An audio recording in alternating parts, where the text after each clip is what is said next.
Look at the creature sleeping on your feet right now. It's probably wearing a ridiculous sweater, snoring loudly, and waiting for you to open a can of gourmet meat. But how did we get here? How did an apex predator that used to hunt our ancestors in the dark become a couch potato? To understand this bizarre relationship, we have to rewind the clock. We are going back over 30,000 years into the freezing, unforgiving Ice Age. You aren't sitting on a comfortable sofa anymore. You are history. Imagine you are an early human. Life is terrifying. Every shadow holds a threat. Out there in the dark are wolves, massive, intelligent, and deadly pack hunters. For thousands of years, humans and wolves were locked in a bitter rivalry. We hunted the same prey, we fought over the same territory, and very often, we hunted each other. It was a war for survival. So how did our greatest enemy become our best friend? For a long time, we thought early humans just kidnapped wolf cubs and trained them. But modern science tells a different, much weirder story. We didn't adopt them.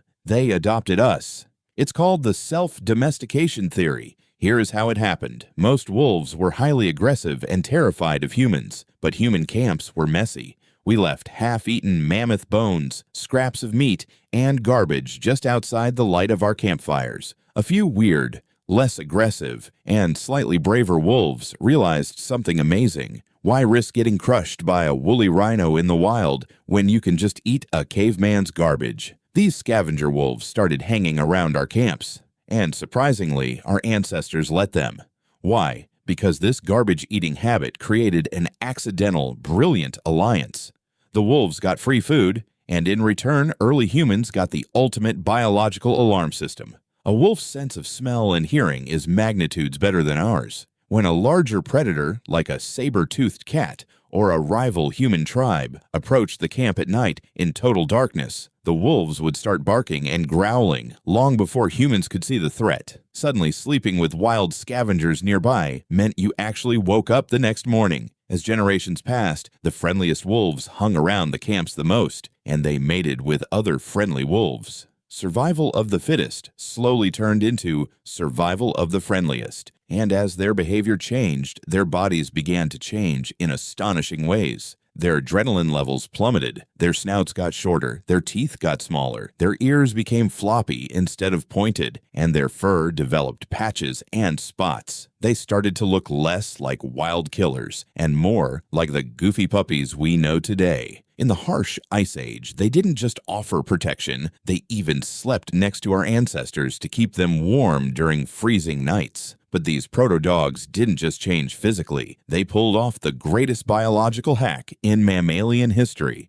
They learned to communicate with us using eye contact. In the wild, wolves staring at each other is a sign of aggression, but dogs learn to gaze into human eyes to ask for food or help.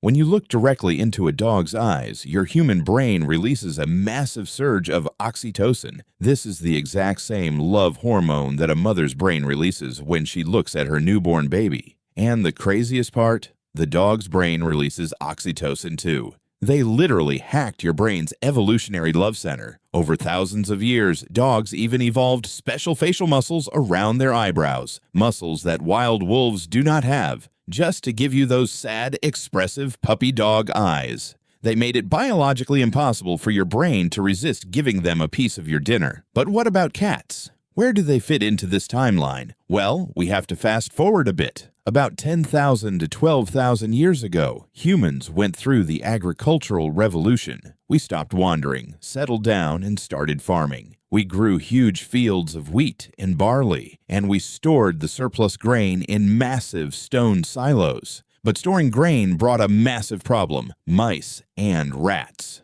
The rodents invaded early human settlements, eating the food supply and spreading disease. This explosion of rodents attracted a solitary, stealthy hunter from the wild, the African wildcat. Unlike dogs, cats didn't need humans to feed them. They came into our settlements to hunt the mice. Early farmers realized that having these small predators around was incredibly useful for protecting their food. So we let them stay. Cats essentially domesticated themselves to eat our pests.